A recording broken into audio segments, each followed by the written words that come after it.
Pode se estender mais porque eu vi que nós temos aqui. A minha opinião, como já tinha dito, pô, Capablanca.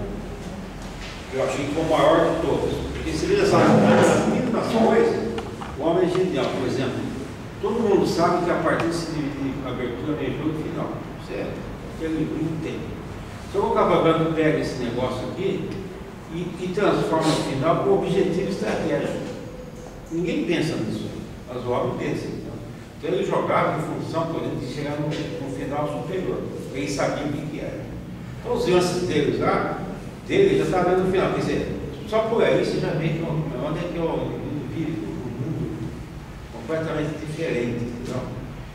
E outra coisa também é o seguinte, o Capablanca, a primeira vez que eu fui a Capablanca foi em 1958, que eu aprendi a jogar xadrez. Meu pai falou, Capablanca é um grande jogador. Aí eu fiquei com aquilo na cabeça, certo? E aí até que eu comprei o livro do Capablanca, em 59, não sei por aí, partidas clássicas de Capablanca, eu não conhecia. E eu fiquei vendo, então o Capablanca começou a me instigar de tal forma que eu não entendi o jogo dele, de jeito nenhum, não entendi. Todo mundo acha que é fácil de entender, mas não é. É um jogo extremamente difícil de entender. Eu fiquei batalhando, aquela coisa toda, não conseguia entender, até que eu acabei esquecendo. Larguei Capablanca, eu queria jogar como ele jogava, não conseguia, eu acho. E parti com uma outra coisa. Comecei a jogar em 1959 e 60, 1961 e 62, eu parti para jogar gambito, estilo escola romântica. E a partir de 63 eu entrei no estilo do tal, certo? Jogar como tal. Só depois que eu dei esse passeio pela escola romântica e estilo do tal, é que eu fui entender Capablanca. Eu não consegui entender, certo? Foi aí que me surgiu essa ideia de como é que ele jogava, certo? O Capablanca. E realmente é um jogador que não é jogador de ataque, nem de defesa. É um jogador posicional.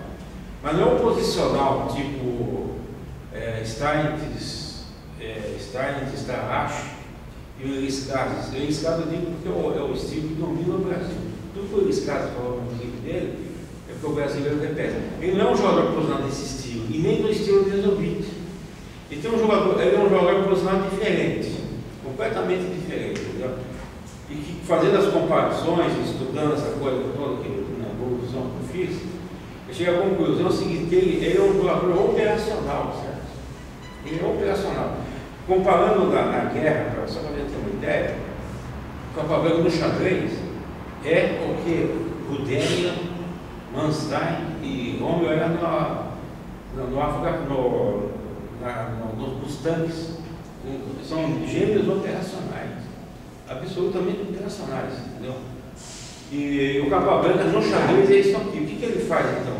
Você pega a partida do Capablanca, hoje eu vejo com clareza isso. O forte dele são duas coisas: é o jogo de iniciativa e coordenação das peças. Só isso aí, visando no final. Isso é o jogo do Capablanca. Simples, mas difícil de jogar, extremamente difícil, entendeu? E eu acho isso aí um negócio genial, entendeu? Genial. Tanto é que o Capablanca é considerado o maior jogador de finais até hoje. Embora o Capablanca dizia que o Horácio era superior. Mas só com essas coisas todas aí, que é uma coisa natural e é revolucionária, inclusive na minha opinião, e eu dependo muito de Capablanca nesse sentido, dessa questão de operacional que eu tenho estudado, certo? E também dependo do tal, porque depois que eu andei no estilo do tal, eu fui perceber a coisa, porque senão eu não tinha percebido. Então é por causa desses motivos aí que eu acho que, pela genialidade, para mim não falta o Capablanca tranquilamente. O Capablanca é um morphe, joga como morphe sem combinar, sem fazer combinação. O morphe e Capablanca jogam igual, idêntico, altamente operacional, só que o morphe combina e ganha. A combinação do Capablanca não, ele vai para o final e ganha no final. Então, com esses dados aí, eu acho que o Capablanca está acima dos outros. Então, já emendando isso aqui, eu também pegar, né? Que eu votei pelo morphe porque eu sou realmente da escola romântica, daí que aprendi, realmente apaixonado pelo tal, apaixonado até por ver a as partidas do tal, do Morph, alguma coisa, e até uma coisa, né? Que tipo de critério justo é que vale? Se é a genialidade. Então, se for gênio, tentar imaginar um cara em 1800 e qualquer coisa, o cara pegar o Anderson, Morph, os caras sentarem aqui e fazerem aquelas obras-primas que eles faziam, aquilo para mim é algo inimaginável. Né? Como uma criança de pensar hoje de 6 anos que sentar aqui e for fazer alguma coisa daquilo. Então eu sou um defensor que até a questão de eficiência, se a gente pegar, até se for colocar o futebol para você, a melhor seleção que eu vi jogar, até coisa foi de 82. Só que não ganhou, para mim era um gênio, era uma coisa lá. Só que para a história, de repente de 94, que foi a que ganhou, é muito mais importante. Então vamos colocar por números, tudo lá. Mas acho que por genialidade e brilhantismo, você vê alguém no século passado. Eu vi depois que o Léo mostrou também, que ele jogou às cegas aqui, uma coisa daquilo, o cara jogar uma partida daquela às cegas, sacrificando, fazendo brilhantismo daquilo, para mim lá. Né? Então eu sou por beleza, brilhantismo, meu xadrez é xadrez arte mesmo, né? Apesar de não jogar. Mas o que eu admiro é xadrez arte, então eu volto no Morph daí. Porque ele representou pelo xadrez romântico, acho que eu expoente juntamente com o Aziz. Quando você cita essas duas seleções, me ocorre um fato interessante. Por exemplo, em 94, o Brasil foi campeão mundial. Aquela Copa nos Estados Unidos. Isso. Nitidamente a seleção brasileira era a melhor que tinha na Copa. Ganhou a Copa. E ficou para a história que ganhou a Copa. Está nos anais. Curiosamente, ela ganhou nos pênaltis. E convenhamos, é uma loteria, né? O time que ganhou nos pênaltis não é porque jogou melhor que o outro. E vamos admitir que ela tivesse perdido nos pênaltis. Pois é. Já que é quase jogar uma moeda para cima. Ela ficaria na história, os que altamente criticados. É complicado isso. A de 82 que se cita, ela perdeu. Então tem comentários, né? Mas quase todo mundo lembra ainda a escalação, entendeu? 30 anos atrás, você pegar, você quase consegue colocar uma... Estatisticamente, o 94 é melhor. Resultado. Como o tempo é curto, não vamos falar. Sim. Isso, exatamente. Certo. Mas agora voltando para o xadrez, o que o Justo coloca é o relativismo das coisas. Né? Existiram muitos campeões de xadrez que na hora crítica falharam, sendo campeões mundiais ou não. Né? Nós temos exemplos assim, incríveis de Kelly, de Borchinoi, de Bronstein. Bronstein deixou escapar o título máximo perante o Bolshevik por um fio de cabelo, um lance. Isso. Com que ele ganharia a partida e deixou escapar o título ali. Né? Tem aquela história do... Ele vai no segundo plano, né? Tem aquela história do Steins com aquele que gostava de matar, né? O Schlechter, né? Schlechter deixou de ser campeão mundial também por coisas que hoje ninguém conhece ainda, ninguém sabe como é que ele perdeu aquele match, ganhando até a penúltima partida, dando vantagem de 1-0 com o Steins, né? Com o Lasker, e deixando escapar e ganho na última partida e deixa escapar a vitória e perde o match porque o Lasker ganhou, empatou, havia alguma coisa no regulamento, alguma coisa que forçava, parece que o Schlechter a ter que ganhar mais uma partida. Está obscuro isso, até hoje não se conhece exatamente o que ocorreu. Então essas coisas colocam o desempenho desses jogadores sob um enfoque muito relativo.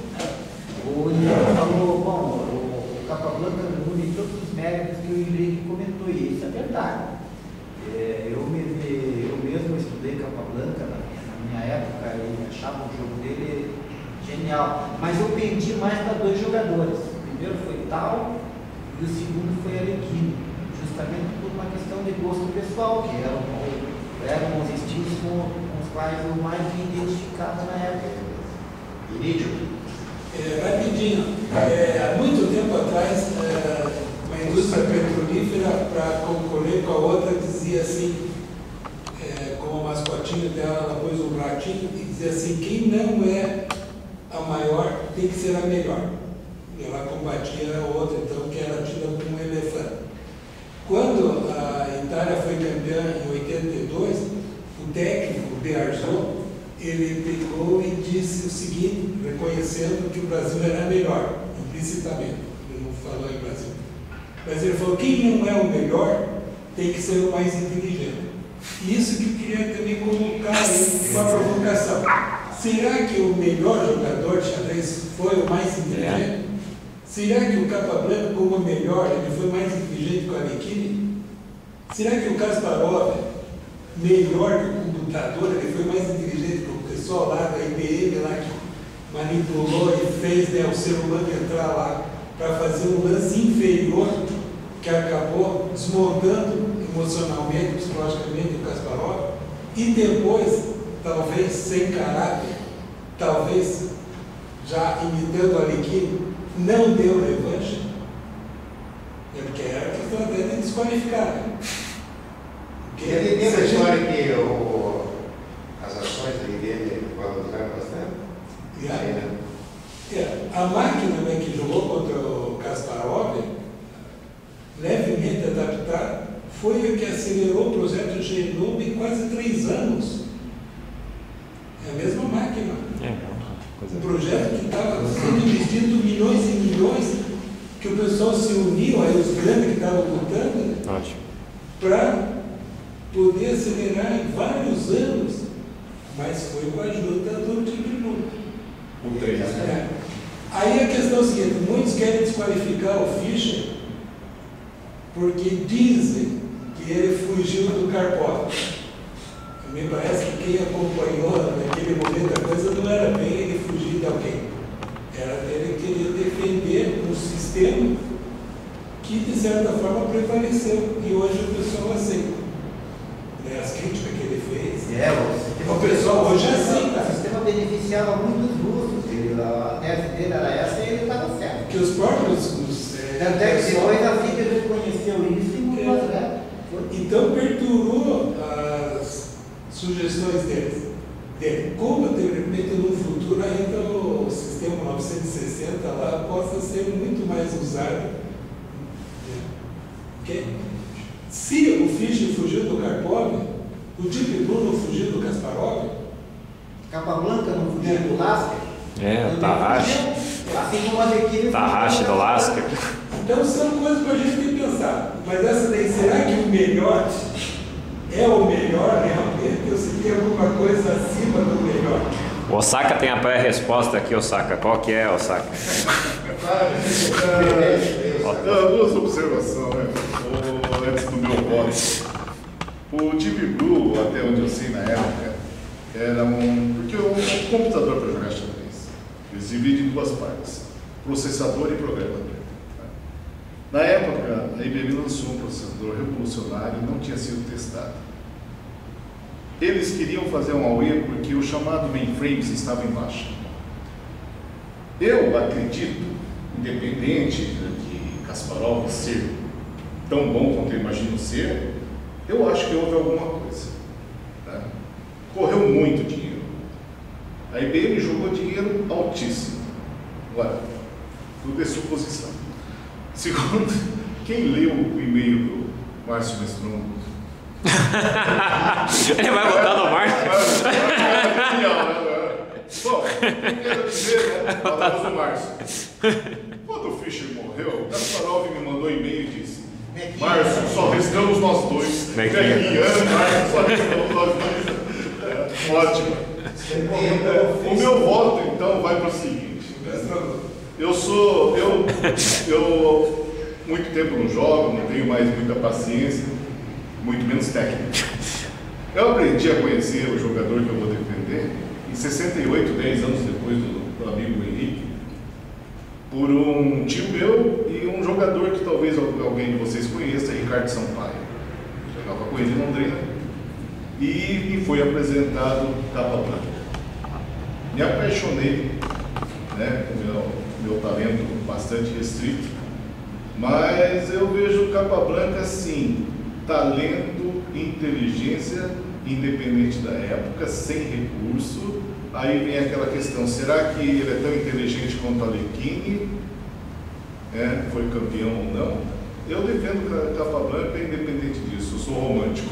Eu queria lembrar que Capablanca foi jogar com Marshall, de brancas e Marshall de pretas, e Marshall estava preparando uma variante há 10 anos. Eu lembro dessa história. Esperando a ocasião propícia. Jogou o contra-ataque Marshall em cima do Capablanca e o Capablanca ganhou. E ganhou 10 anos. 10 anos esperando a oportunidade para aplicar em cima do